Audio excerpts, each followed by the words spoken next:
Қайырлы күн, достар! Бүгін біз сіздермен творожная запеканка пісіреміз. Құрамында қант пен ұн жоқ, терең ыдысқа сүзбе, қаймақ, крахмал, бал, шым-шым тұз, ванильді қант қосып, блендердің көмегімен араластырамыз.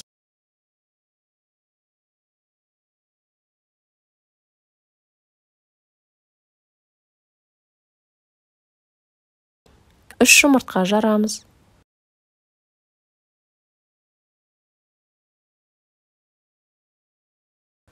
Бір келкі масса болғанша араластырамыз.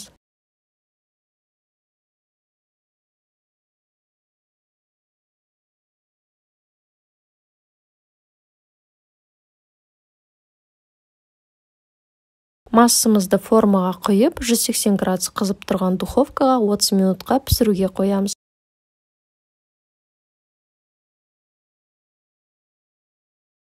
Беті сәл қызару керек. Запеканканы формада әбден суығанша ұстаймыз.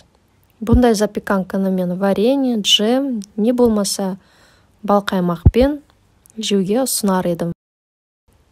Себебі құрамында қант жоқ. Астарыңыз дәмді болсын. Рецепт ұнаса лайк басып, комментарий жазып, каналыма жазылыңыз.